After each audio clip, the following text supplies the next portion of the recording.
I can reactivate my Suavecito like in the morning. Mhm. And then this morning it was just like, I'm not going to do anything you want it to do. So I was like, Bad hair day. on with my hat.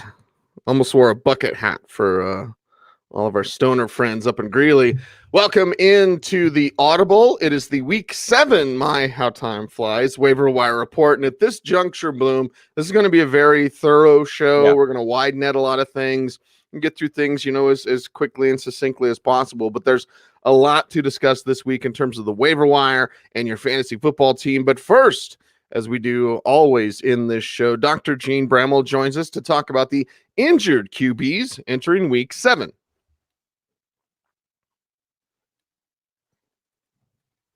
Okay, Sigmund, your waiver wire report, upgrades, downgrades, waiver wire report, available at footballguys.com. And right there at the top, there is Sam Darnold, 10 to 20%.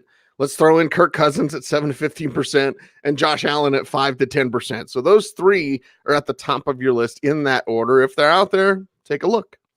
What we saw this week was some vertical passing from Sam Darnold, which was exciting. And while New England is up this week, after that, Jacksonville, and then Miami, Giants, Washington, Oakland, Cincinnati, Miami, Baltimore, and then Pittsburgh in week 16. So Sam Darnold easily is level off as a low-end quarterback one with some upside. And Demaryius Thomas is helping. Jameson Crowder looks good as a downfield receiver. Chris Herndon is coming back. Don't forget Le'Veon Bell can help in the passing game. That's all very exciting. Kirk Cousins, the last 2 weeks, the Minnesota passing game has come alive. This week against Detroit might not be an easy game, but then you've got Washington, Kansas City. Later on this season, you've got Seattle. You've got the Chargers. So a lot of teams in fantasy football might be resorting to streaming or quarterback by committee. Cousins looks like he can fit, certainly for those matchups against Washington and Kansas City coming up. And Josh Allen can fit. Josh Allen can fit because he has Miami this week, then Philadelphia, then Washington, goes to Cleveland and Miami again. So there's some good matchups coming up for Josh Allen. And you're looking at the schedule here now when you're making these pickups. You're looking ahead to see maybe not this week, but forward where you might be able to use these players, some useful quarterbacks on the waiver wire. And then the next group of quarterbacks on the waiver wire includes some familiar names, but just check again, wide netting. You got to check. Is Drew Brees out there? Is Jimmy Garoppolo out there? They're the 3 to 5% guys. And also holding steady this week is Gardner Minshew at 3 to 5%. And I appreciate that the folks are very kind to me on the challenge here because we're classifying players by who's moving up, down, and holding steady. But also the waiver wire values don't always travel with players that are moving up. Sometimes a player has a down week like Gardner Minshew, but they still have waiver wire value. And oftentimes that down week can get them dropped. So, in the case of Gardner Minshew, he gets Cincinnati this week. So you can go right back to him if you wanted to use him. And again, looking ahead at the schedule, he's got games against Houston, Tampa Bay, Oakland, Atlanta in week 16, assuming he still is the starter in week 16, which he should be. Again, keep Nick Foles in that mystery box. Drew Brees should be back after the bye in week 10. If he was dropped, this is the time. Don't wait until we hear that he's coming back next week. He probably will miss Arizona in week 8. More on that in a second. But after the bye, Atlanta, Tampa, Carolina, Atlanta. So Drew Brees could be ready to go right back into your lineup if he was dropped. And Jimmy Garoppolo. And this is still a running team, but looking ahead at San Francisco's schedule, this week, Washington, you like that. Carolina, and then Arizona, Seattle, Arizona, 8, 9, and 10. You really like that. Baltimore, Atlanta still on the schedule in week 15. So Jimmy Garoppolo can help us in our quarterback by committee approach. And Bloom, I did a segment on Broncos Weekly. It's on TV and on DenverBroncos.com. There is a shameless plug or shameful plug. I'm so full of shame. Yeah. But I did a segment called Staying Starters. And Gardner Minshew, staying starter. Yes. Kyle Allen, staying starter. Maybe. Andy Dalton, staying starter. No. So, okay. We might be talking about Ryan Finley on this show a little bit. But there is Kyle Allen, 1%. Mason Rudolph, 1%. Ryan Tannehill, 1% very deep QB, 2 QB super flex leagues. Also holding steady, Daniel Jones, Teddy Bridgewater, both at 1%. Daniel Jones could be valuable for you this week against Arizona. Teddy Bridgewater valuable for you next week against Arizona. Kyle Allen is on bye, and the question is whether he's going to remain the starter, but we can see some at least emergency bye week injury value there if he remains the starter. And if Cam Newton is out there, he'd probably be a 10 to 20%er like Sam Darnold just because of the potential upside. Steelers are going to go back to Mason Rudolph after the bye. And again, we're looking ahead, Miami right after the bye. So you might be able to plug Mason Rudolph in right away. They also have matchups left against Cincinnati, against Arizona. So there's some potential there for Mason Rudolph. And with Ryan Tannehill, if we knew they were going to install Tannehill as a starter for the rest of the year, maybe he would have a little bit of value even outside of 2 quarterback super flex leagues because of Tampa coming up in week 8, Kansas City coming up in week 10. You would think that Tennessee knows that they can't win those games with Marcus Mariota. So the quarterback turn continues. And I like how you bring up Ryan Finley there. And see, it's XFL draft day. So there's a lot of names coming back from the past on our timelines. Yeah, Landry Jones, Connor Cook. Cardell Jones. Yeah, there you go. 12 gauge. How about what Marvin says here? Goff not saying starter. No, Blake Bortles, don't do it. It's Blake Bortles, don't do it. No, it's like a horror movie, right? They're walking into the room. Don't know. Right. It's like the standard horror movie. You know what's coming. Like, let's go have sex in the woods. Like, yep, we know what's going to happen now. That's right. Don't have sex in the woods, ladies and gentlemen. Anyway, this took a weird turn. Let's bring in listen to Dr. Jene Bramel. Yeah. Who would also say don't have sex in the woods. Yeah, so he could steer this show back on course. The chat room is amazing as always. So here's Dr. Jene Bramel talking about the injured running backs for week 7. Upgrades, downgrades, waiver wire report available at footballguys.com. Here we go, Bloom. 20 to 40% for Tevin Coleman. Yeah, that's a thing. Yeah. Woo, is it a thing? So let's talk about Coleman, Chase Edmonds, Carlos Hyde, Jamal Williams at 15 to 30%. The Packers are like, let's use Aaron Jones, let's use Jamal Williams. But Edmonds, Hyde, Williams, all 15 to 30% are also 20 to 40% holding steady on Devin Singletary. Yeah, it's hard for Devin Singletary to gain value in a week that he's off, but he's going to get Miami coming out of the bye. He may not truly take over the backfield, but he doesn't need to. We saw he had value before he got hurt, even with Frank Gore getting some touches there. So Singletary, if for some reason he was still left out there in a short bench league. Same thing with Coleman, had a good week first week back. Got to wide net it. I know there are people out there using our app with public leagues and so on. Don't want to waste a valuable time of our waiver wire listeners. But look, Tevin Coleman's going to get the touches inside the 10, and there's going to be a lot for San Francisco. They're a winning team. So Tevin Coleman, running back 2 every week now going forward. Chase Edmonds, running back 2 flex going forward. David Johnson looked good.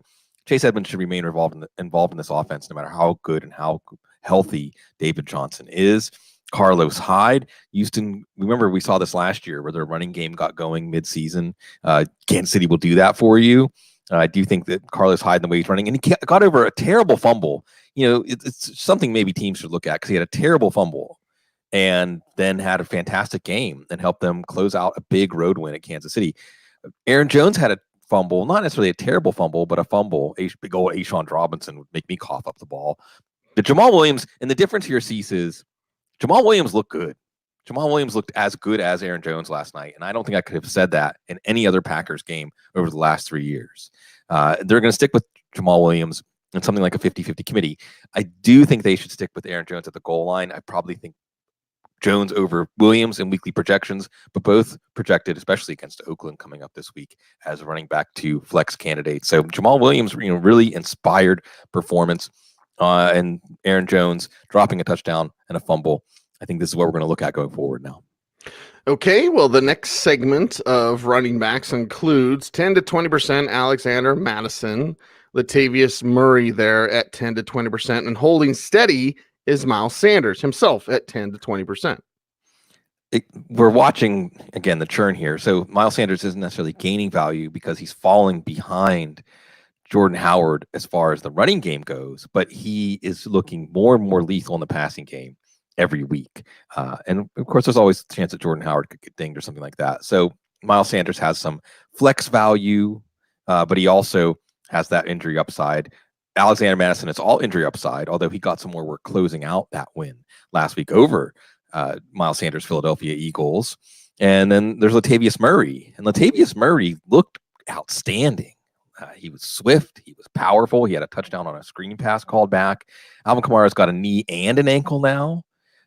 Might see. Look, this team, things have gone better than you could have ever expected without Drew Brees. They haven't lost with Teddy Bridgewater as a starter.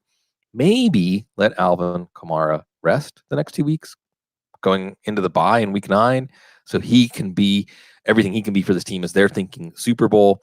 Latavius Murray can probably handle the lead back role until then, so I'm intrigued by that. But in the meantime, when Drew Brees is back, also I think we see Latavius Murray get closer back to that Mark Ingram role. Certainly if he plays the way he did last week, he deserves it. Certainly deserves that. Now let's continue on and talk about the next level of running backs of Malcolm Brown, Darrell Henderson, Duke Johnson Jr., all 5 to 10%ers, including holding steady with LaShawn McCoy himself at 5 to 10%. So, see, this is where we get into rational coaching. This is where we get into some things. Everybody should look at Matt Waldman's timeline every week, but the burst on that touch for Darrell Henderson, you just get that guy involved. Will the Rams do that? Malcolm Brown actually ran really well. If you watch just the first drive of the Rams in San Francisco, you would think Malcolm Brown's going to have a 100-yard day. And then the Rams running game just ground to a halt. They also lost Joseph Noteboom, one of those new starters, to an ACL, MCL tear. That could be part of the reason that the running game nosedive. I don't know when we're going to see Todd Gurley again after last year. So there's that other speculative element for the Rams. But Gurley or no Gurley, I would hope we see more Henderson. Duke Johnson, explosive, elusive, breaking tackles, doing all this stuff, but he's still looking at Carlos Hyde as that obstruction. Carlos Hyde gets dinged, misses games here and there. That could help Duke Johnson. Also, the team could just decide to make Johnson more of a tactical element moving forward. Also, by the way, getting close to that 10-game threshold where the 4th-round pick given up for Duke Johnson becomes a 3rd-round pick. LaShawn McCoy, and since you're going to get to scout and talk Chiefs a lot this week, he looks like the best running back between the tackles on that team. He has the best burst. He's doing the most after contact as far as a runner, although we'll wait at the 1% season. We'll talk about someone that you brought up when we talked about Chiefs backs last week. I just think that if there's rational coaching here, Damian Williams plays a role in the passing game. LaShawn McCoy is our bread and butter back, including at the goal line. And then Darrell Williams, we'll talk about looms. So I'm still holding on to LaShawn McCoy. And I think Patrick Mahomes will get better. He's not quite himself. And then, as we saw in the first few weeks, that Kansas City backfield pays off for fantasy, no matter who it is. So I'm very reluctant to let go of a share of LaShawn McCoy when he's looking good and let go of a share of Darrell Williams, transitioning us to the 1%ers when he's looking good, even though it's on one play, Cease. Right. So he's holding steady. No matter how good you look, when it's only one play, it's hard for your value to go up. One play equals 1%, like Brandon Bolden, Adrian Peterson, and there's Benny Snell with the 1%.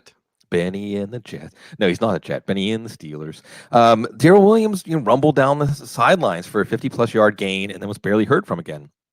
He might be the best all-around back in terms of adding some power running, everything he can do in the passing game. Again, I'm reluctant as we go through the bye-week gauntlet to let go of my shares of Kansas City backs that still look good. And Damian Williams looked okay on his catch and run touchdown, but he has a limited ability to offer to this offense. See, we thought Brandon Bolden was just a special teams guy, right?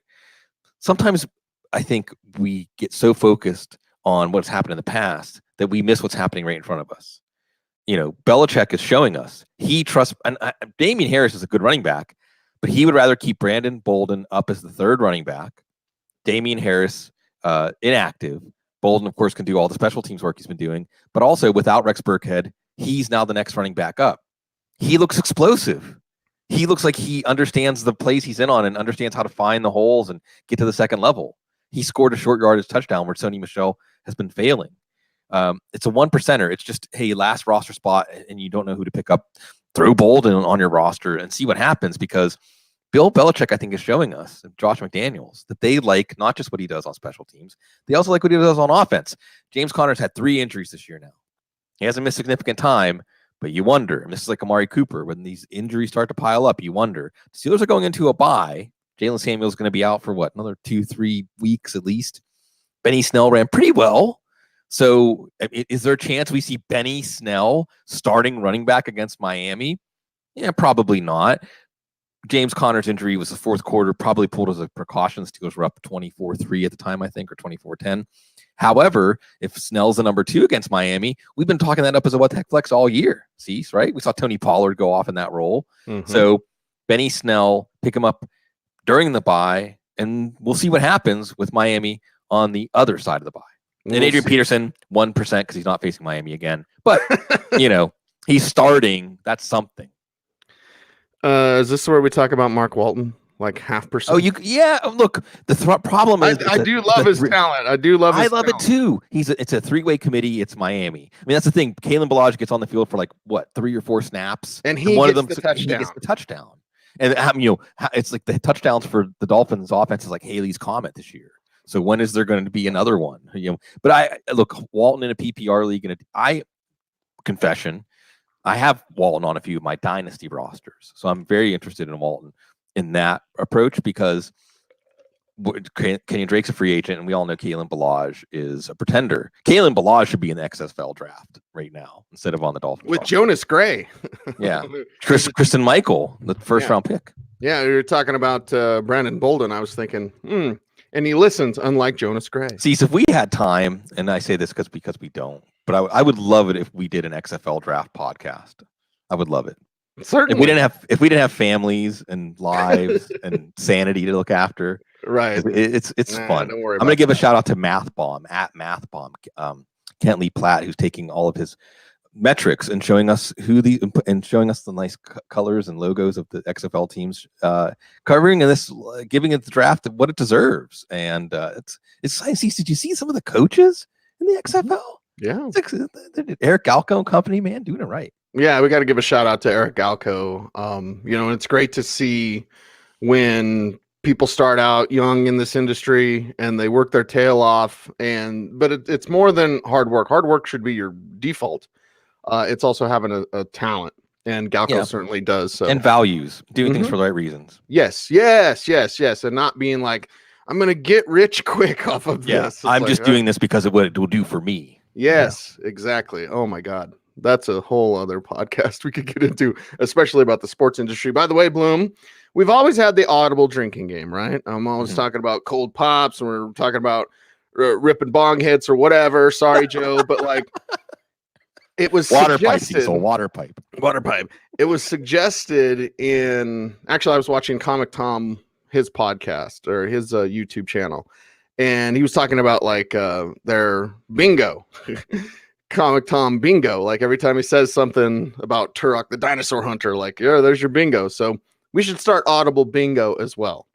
For the free space is, it's no longer the Todd. I guess it's the Christian McCaffrey touchdown. I got to come up with something to sing, do an Irish jig or something whenever he scores. I don't know. All right, it is time for the wide receivers then, and it's time for the injured wide receivers with Dr. Jene Bramel. Dr. Jene, take it away.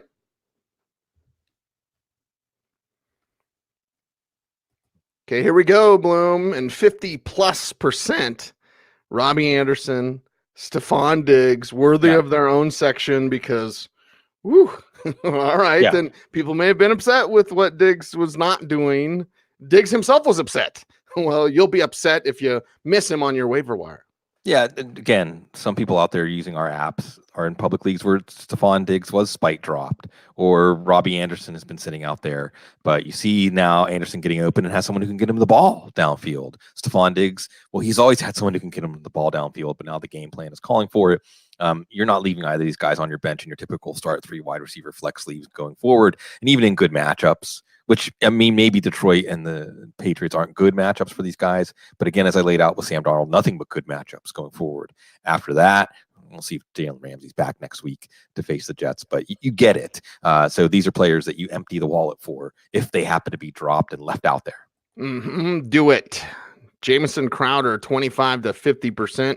For him, we have Terry McLaurin, 20 to 40%, DK Metcalf, 20 to 40%. All the stuff for John Brown, why couldn't it just gone to DK Metcalf? And without Will Dissly, you'll be looking for large targets around the red zone. Right. Curtis Samuel himself, a 20 to 40%. Let's do this. Let's throw in the 15 to 30 guys. Golden Tate, Mike Williams, they're 15 to 30%. Also holding steady, D.D. Westbrook, Christian Kirk, Nicole Hardman, and John Brown. Did I mention John Brown and holding steady? You did. Okay. And look, or we mentioned Jerron Brown getting those touchdowns. We'll talk about in a second. Yes. Mm-hmm. And this gets like your head hurts. I mean, my head hurts thinking about these guys. But we have a couple of things to contend with here. One is impatience or people getting dropped in the bye week crunch. I know I had a few bye week crunch issues. I had to drop Jason Witten in one league, a tight end premium league, because of a bye week crunch. So maybe John Brown got dropped in a bye week crunch. He comes right back and faces Miami. He's still the number one. And again, the good schedule for Josh Allen is a good schedule for John Brown. Jameson Crowder, not just a horizontal passing game, now a downfield passing game. Lots of room for him to roam with Robbie Anderson clearing out deep with Le'Veon Bell.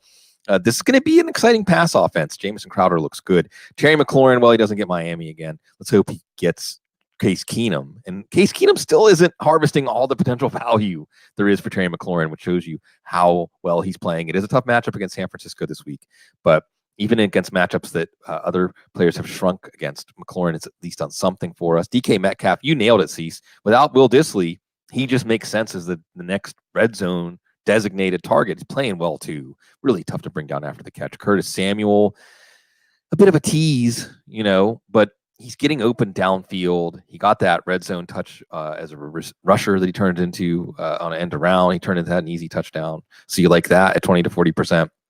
And Christian Kirk, who may have been dropped because of his ankle injury, he's going to be back facing the Giants this week. The 15 to 30% guys.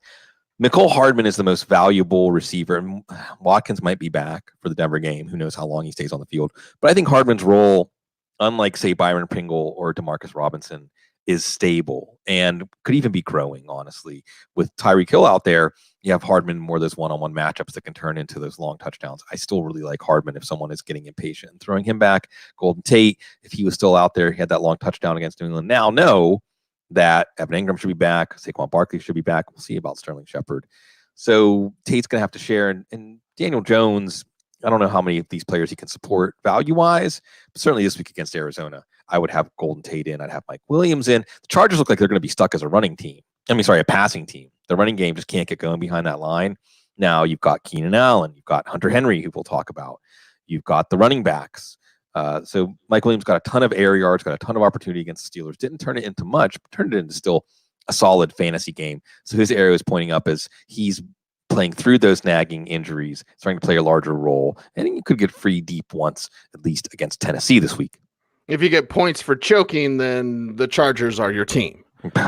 You see Keenan Allen, even Pat Doherty, our buddy at Roto World, said, how is it that every Chargers game is exactly the same? And Keenan Allen's like, I don't remember what he said, see something on Twitter, like, tell me about it. So fantasy analysts getting on players' radar. I like that. They see what we see. We're on their radar, trust me. It's you guys, you're the problem. All right. Phillip. Okay, Phillip Lindsey. 5 to 10 percenters for Corey Davis, Dante Pettis, Auden Tate, and let's throw in the 3 to 5 percenters, AJ Brown and Demaryius Thomas with that role. Sam Darnold out of the woods. Also, Deontay Johnson, a holding steady at 5 to 10%. Yeah, so these again aren't necessarily last roster fillers in the deeper leagues, but there's some value here. Dante Pettis, his routes are going up, his targets are going up, his snaps are going up. They face Washington this week, and as I laid out with Jimmy Garoppolo, some favorable matchups coming up there, including 2 against Arizona. Ryan Tannehill targeted Corey Davis right away. And Cease, you were there. You were at the game. I mean, Ryan Tannehill might not be a starting quality quarterback in the NFL over the long haul, but he's a better downfield passer. He plays more like an NFL he was letting quarterback. it rip. Like the thing with Mariota, guys were open. And Mariota's just like, I'm not throwing that. And Tannehill's like, screw it. Now I know Mariota, was like, now I'll let it rip. Like, well, it's too late, dude. You've already been benched. Yeah.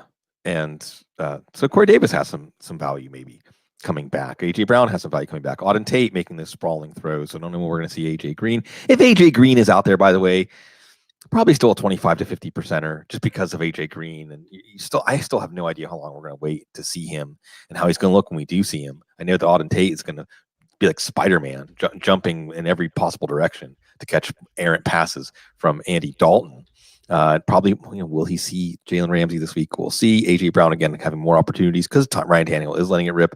Demaryius Thomas is intriguing because he has that history with Adam Gase, and also defenses sell out to take away Robbie Anderson deep. Demaryius Thomas could be in some good one-on-one matchups. He looks pretty good. Deontay Johnson, a 5 to 10%er. I think because the Steelers are going to continue to have to find ways to move the ball through the air other than throwing to Juju Smith-Schuster. I expect defenses to take him away, especially without Ben Roethlisberger extending plays. He's not as dangerous. Deontay Johnson still has some value. Will still have some volume. And again, the Steelers have some matchups to target going forward where Johnson can help us wide receiver 3 or a flex. Valdez-Scantling is kind of in between, above this group, below the group before. And we're waiting for Davante Adams to come back, to be honest, because he's that designated deep target, but it's a little more difficult for him to operate without Davante Adams, a little more difficult for Aaron Rodgers to operate. I would probably still try Valdez-Scantling this week. Got a little banged up, but I think he's okay against Oakland because, again, those deep targets can make your day. We saw it earlier in the season when Davante Adams is out there. Maybe against Oakland, we could see it. I don't think we're going to see Davante Adams. We could see a big play from Valdez-Scantling. Our guy in the chat room's reacting to me, to you, to us, and I think it was K1 Bloom earlier in the show's like, Bloom gets so excited over the 1%ers.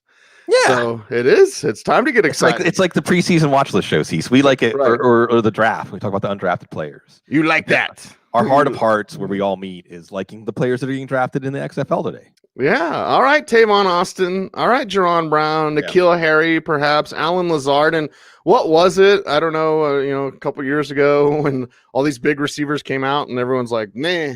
It's like, no, Lazard can make plays. You saw that. Mm-hmm. David Moore, 1%. Cedric Wilson, 1%. Bloom, I'm going to throw in one myself. Yeah. Duke Williams. Oh, yeah. 0.5%. Sure. It got the game-winning touchdown and immediately became a starter, has some experience in the CFL. I like that call, especially against Miami. Tavon Austin, Cedric Wilson got bigger roles when Amari Cooper went out. I don't know if Amari Cooper's going to play against Philly. It is the Philly secondary. So these are all players that if you had to pick up someone to start this week, again, the bye week crunch. If Amari Cooper's out, these guys can be a 1 week starter for you. Jerron Brown can be a 1 week starter for you. Maybe he sticks in the red zone role. And N'Keal Harry is a guy more you pick up for 2 or 3, 4 weeks down the line. I don't think that Josh Allen's injury is serious, but Harry could add an element that Gordon hasn't beat. To be perfectly honest, when Harry is on, he looks like what Gordon looked like a few years ago. Gordon doesn't quite look like that as often. Alan Lazard with the controversial touchdown did more in a quarter than any other Packers receiver did for the whole game. We'll see if that causes a little bit of a shakeup there. And David Moore, we know he can make some of those acrobatic plays. Russell Wilson makes some very aspirational throws. Moore can connect on those. So we wait and see again as Will Dissly's injury frees up some targets for Seattle receivers. What about what Johnny Do Good says here? Oh, yeah. Is it Devin Smith time? Well, Devin Smith had that opportunity earlier in the season when Michael Gallup went out and didn't really do much with it.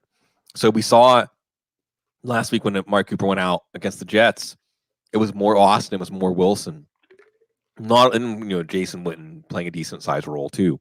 Not a lot of Devin Smith. So I think Devin Smith's that boat has come and gone, but I could be proven wrong on Sunday night. Need some water, Bloom? Got my coffee. Yeah, I know.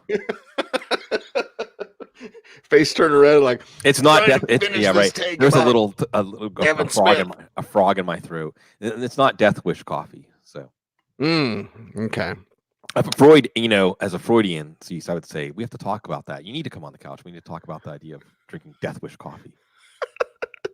Where all of my major characters have something to do with death. All right, let's talk about the tight ends.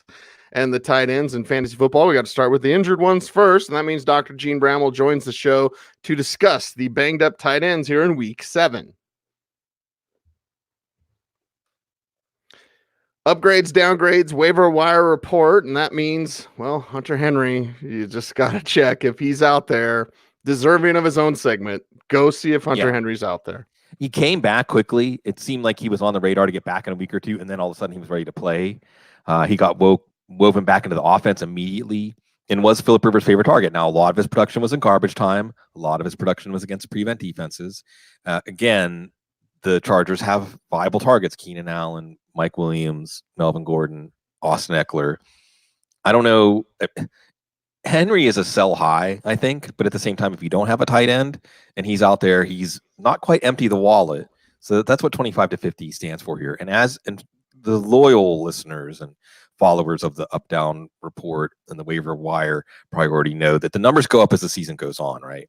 So a player that might only have, say, 3 to 5% value in week 2 becomes a 10 to 20% guy by the time we get to week 6 or 7.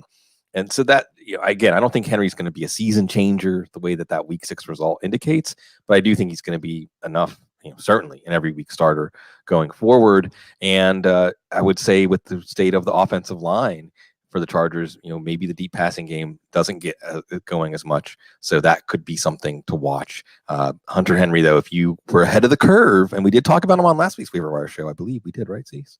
Mm-hmm. If you're a little ahead of the curve, you're very happy today. Well, and it happened so quickly, right? As you said, it's like, he's going to be back up, and then he's back, and then he's making plays. You're like, oh, God, you got to make sure, got to double check, and don't play in one of those leagues. I know people that do this where you can make additions during the game. No.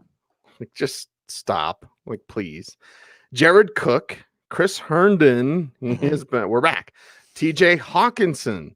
All 5 to 10%, including Gerald Everett, who's holding steady at 5 to 10%. Yeah, Everett could have done more. The poor Rams passing game. I still think he should remain a big part of the passing game. And against Atlanta, I mean, if he just gets a few targets, he could be a hit for this week and going forward. Jared Cook got that very important touchdown for the Saints. Drew Brees is going to be coming back against a good schedule. All these things sound good if you have Jared Cook. He's going to face Atlanta twice in quick succession coming up in Tampa. Chris Herndon, even though he pulled his hamstring running routes, didn't get to play last week. They did activate him this week. And this offense looks exciting. It looks good. Herndon looked good last year. He could look even better this year. TJ Hawkinson, cue the montage of TJ Hawkinson dropping touchdowns or not quite getting it all the way to the ground. How many have there been this year now? 4 or 5? So on one hand, he's not doing it. He's not finishing the plays. On the other hand, he's getting those opportunities. It's not quite Eric Ebron bad. So I would expect him to continue to get those opportunities. And from a week-to-week basis, we saw this week they're facing Minnesota, who gave up a decent game to Dallas Goedert and Zach Ertz last week. So with those tough corners in Minnesota, maybe it's a TJ Hawkinson week in a NFC North showdown. Yeah, it's not quite Noah Fant bad either. Like, ooh, the Titans give it up to tight ends all year long, and then they play Denver. It's like crickets. And then the pass hits him in the back of the head because whatever. It's like, dude. And Devin Bush has better hands. Bush has better hands. He has the same number of touchdowns as Noah Fant. Like, okay. All right. Why didn't Devin Bush? Anyway. Dallas from the Eagles. I don't want anyone to rip me for you mispronounced the name. Yes, I do it all the time. Greg Olsen, Jason Witten, they're all 3 to 5%ers this week, Bloom. So 3 to 5% kind of represents a streamer who has a chance to maybe stick. With Dallas Goedert, we saw his targets come up, and he's becoming a refined player who should just be mixed in with all of these role-playing receivers in Philadelphia. We'll see what he does against Dallas. Last year against Dallas, I think he had a 50-ish yard touchdown called back by a phantom penalty. A lot of that going around the NFL. Greg Olsen. Yeah. Look, Greg Olsen came back to life against Tampa. We'll see if Cam Newton gets back in there. I think that's actually a boost for Olsen. But either way, he's not moving like an old man. Jason Witten's been moving like an old man since he was a young man, but he's making catches. Again, if Amari Cooper's out against Philadelphia, you have to like Jason Witten in that one. And then not quite a 1%er. So I'll put it in between Vance McDonald because he's on bye.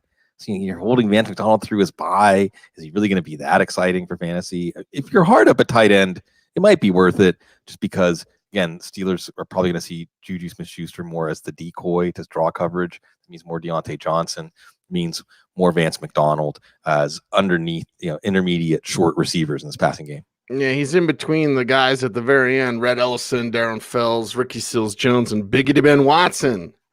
We're back. Yeah, Ben Watson's back. So we're not signing you. We're signing you. Look, you put Ben Watson in, you hope for a touchdown. And, hey, with the goal line woes sometimes, Tom Brady had to do 2 quarterback sneaks last week. This could become little chippies to Ben Watson. We're back. Brett Ellison. If Evan Ingram can't play this week, you're going to get Rhett Ellison, the starting tight end, against Arizona, which has been money, unless it was Tyler Eifert. And maybe even if Evan Ingram does play, Rhett Ellison could be your desperation play. Darren Fells against Indy. What you like about Darren Fells, the basketball background is so hard to bring down. Almost had a touchdown in this one, making some key catches. Deshaun Watson trusts him. Sean Watson will just stick that ball in there, and Fells will make the catch, and then it's just stubborn. Ricky Seals-Jones, more like a wide receiver. Cleveland's going into their bye, but you're seeing some chemistry there. Again, it's kind of like Vance McDonald holding a tight end through a bye who isn't even every week starter. If you're hard up enough at tight end, anybody who's shown a sign of life might be worth carrying through to see if you can find someone to hold on to. But really, you're going to have to cue the Chuck D to make room for him. And that is a teaser, if we call it, in the industry, because we get to that time of this program where we call for the audience participation. And I want to continue the emails, the tweets, the Facebook messages. Send us the video. Everyone be safe when you're filming these videos. But no matter where you're at, wherever you enjoy the show, maybe you're at the gym, right? Getting your sweat on. Maybe you're listening to it in the locker room at the gym, and there's always, guarantee you, Bloom. Not that I spent a ton of time in the health club, as you could tell. Things are a little bit more round these days, but there's always the guy that's like shaving his balls in the locker room at the health club, and you're like, why are you doing this? Why? I don't want to see that. Like, do that at home. Like, groom yourself at home. Manscaping. Like, yeah, but not in front of everybody at the gym locker. So maybe you're there. Maybe the show just got really weird and off track by mentioning that. And maybe I should mention a sorry, Joe. But either way, wherever you're at, enjoying this show, listening to this show, it is time. Scare the guy with the razor. Scare everybody when you say it with me, with you, with all of us, as we say, cue the Chuck D! Blue Week 7, shut him down. Yeah, cue the Chuck D. And get that cathartic value of letting go of something that maybe isn't healthy for your team or your life. We can make this really big, Cease, right? Always celebrate being able to move on from, well, Marcus Mariota. At this point, I think the die has been cast for Joe Flacco is going to be one of the worst fantasy options you hold on to in 2 quarterback superflex leagues as an emergency play. I don't know if we're going to see Josh Rosen again in 2 quarterback superflex leagues. He's probably dropped. Jameis Winston, you hold him through the bye, you're taking chances. I think it depends on maybe how much the turnovers are penalized. Baker Mayfield, same kind of deal here. You know, what's the real upside for Baker Mayfield? If you're in one of those leagues where not everyone's carrying a backup quarterback and you can just get someone from the waiver wire if you're in a pinch, I don't know if Baker Mayfield's worth holding. Ito Smith, looks like Devontae Freeman has really asserted himself. Again, more short bench leagues. In short bench leagues, Damian Williams will be a tough drop. And again, you know, but would I rather have Damian Williams or Chase Edmonds right now? Damian Williams. Maybe I'd rather have Jamal Williams than Damian Williams right now. So in these situations, you're making a hard choice there. Byron Pringle and Demarcus Robinson. It's just tough until Patrick Mahomes start looking like early season Patrick Mahomes again. In shorter bench leagues again.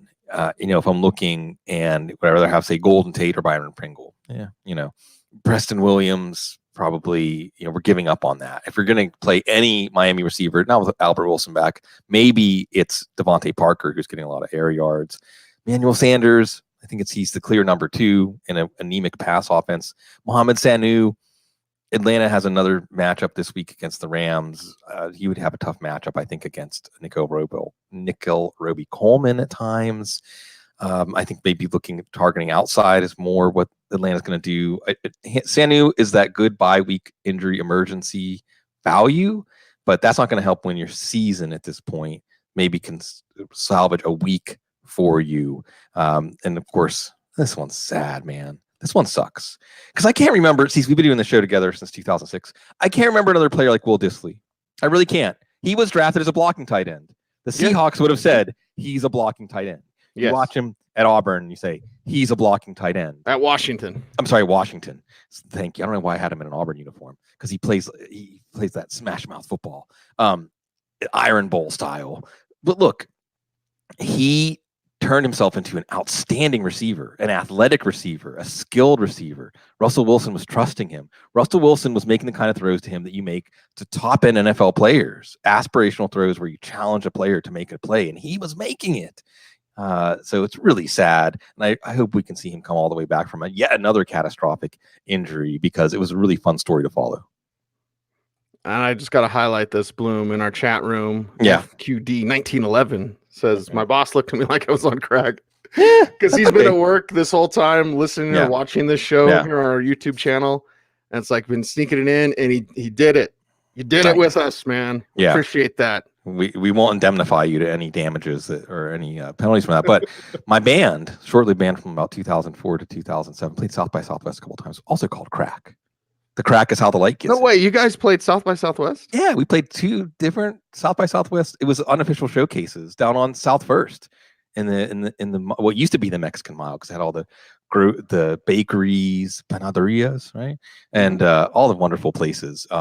Yeah, we played there, really close to like what used to be Freddy's. I forget what it's called now. Everything's changed in Austin. So we're getting old, Cease, because like everything's changed. Everything's changed. They have a song here in New Orleans called "Ain't Dare No More," and this band that plays it is like all people in their 70s, and they just sing a song about all the places that ain't dare no more. So Freddy's ain't dare no more in Austin. Yeah. As long as Hoover's is still there in Austin. Yeah, you got that right. Then we'll be all good about that. Keep Austin weird with mass marketed nonconformity. Mm-hmm. Love the irony, Bloom. This show took a turn. Let's get it back on track, because the opposite of shutting them down is the one thing with guys that you just can't let go of, players that you must hold on to. Who are those week 7 hold-ons? And there's some. I mean, this is where your metal gets tested, right? Because of the vagaries, the ups and downs, and you can't necessarily overreact when there are chances that players can still help your team going forward. And again, Teddy Bridgewater, Gardner Minshew didn't do much in that defensive battle, but they can do something for your teams this week if you need them. And still hold on to Jared Goff. I know it was a true bottoming out for him, but let's look ahead. Atlanta this week, Cincinnati next week. I mean, that alone. You also have Baltimore, Arizona left on the schedule, Seattle. So Jared Goff can still help you in a streaming approach, as we saw earlier this year. I'm holding on to Jordan Howard. There's going to be better games ahead for Philadelphia. Again, I already talked about LaShawn McCoy and Darrell Williams.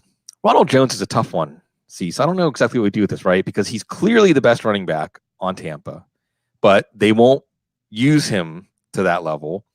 The team is going south, and the running game is going south.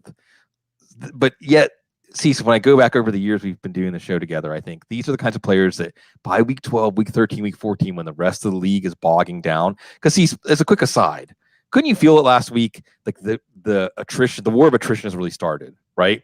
Lots of players coming into the week, and George Kittle or Alvin Kamara, or all of a sudden showing up on the injury report, David Johnson. It's tough. It's a grind. And some of these players start to bubble up to the top come November, December. I still feel like Ronald Jones could be one of those guys, although you might have to contort a little bit to hold him, because you're not going to use him, certainly not during his bye. Deontay Johnson already talked about as a potential hold. Nicole Hardman, don't do anything rash. Don't drop him. I wouldn't drop Sammy Watkins yet either. He might be back this week. He's still starting to be huge this week. Yeah, I mean, who would be covering him? See, Isaac Yiadom? Devontae Harris. Isaac Yiadom's been benched. There you go. It's the guy that couldn't make the Bengals will be covering him. Yeah, so don't drop Sammy Watkins. Don't do the spike drop. I know it might feel good, folks, but it won't feel good if he hangs 25 on you in the opposite team. Probably would hold on to Brandon Cooks. Again, hold on to your Rams receivers. Don't do anything rash. And again, with Gerald Everett, we talked about as somebody that you might be a little disappointed in. But I think this week against Atlanta, next week against Cincinnati, you won't be. That's a whew. We got to do good for our people. Yeah. Okay, that's a wrap for the week 7 waiver wire show here on the Audible. Now everyone wants to know about crack. Y'all act like crack is so bad. Yeah.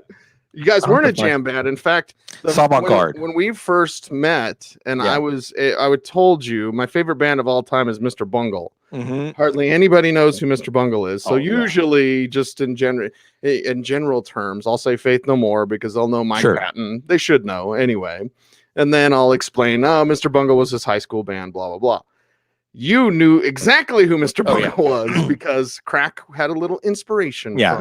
Crack inspired by bands like Primus and Ween, Fish, of course. And we were Savant Garde. That was the name that we gave our our style. And we also like a la Alien, audience expendable. You know, if you were entertained or enjoyed what we did, it was totally incidental. We did have lyrics and approaches that were not even, you wouldn't even say sorry, Joe, because we weren't saying sorry, you know. There were lyrics that I cannot actually say here. I called crack fumbling around in a dark room for the light switch on the wall. That was kind of a description of what we did. It's, you know, there was a time that Austin was kind of weird. They say keep Austin weird. New Orleans is actually weird. Like, if you're truly weird and can't fit in, New Orleans is the place that you come. Austin has changed. But back then, there was a time that you could just go out there and everybody played instruments that they didn't really know how to play and make some noises that felt good to you. And rest in peace, Jeff Wilson. R.I.P. Wilson. Yes, sir. If it feels good to you, it must be good for you. Right? That's how we do it. All right, that's the Audible. We thank you guys very much. Follow along on Twitter at Cecil Lammey, at Sigmund Bloom, at Jene Bramel, at the Audible. And thank you guys for making the YouTube shows so much fun. The interaction we get from you guys is incredible. So thank you very much for helping us grow the channel. Like, comment, subscribe, share, all those things, because YouTube doesn't promote independent creators. They promote corporate shows. Corporations, Bloom, the type of shows we could do about that. Yeah, one day we'll be able to do over that. the pirate radio when pirate radio comes back. Pirate radio. We're driving around. We're driving around like an El Camino with our pirate radio antenna, so like kind of like Blues Brothers, but you know, instead we're broadcasting with our little CBs, and let's do it. Well, I would be in a Ranchero because I'm a Ford guy instead of an El Camino. But how about a Subaru Brat? No. My grandfather, Cecil, had a 71 El Camino Super Sport. Did he have car? Did he have AstroTurf in the back like Bill Clinton for, you know? No, he didn't. That is a wrap for the show, everyone. We're the Audible. Stay tuned. And as always, stay blankety blank frosty.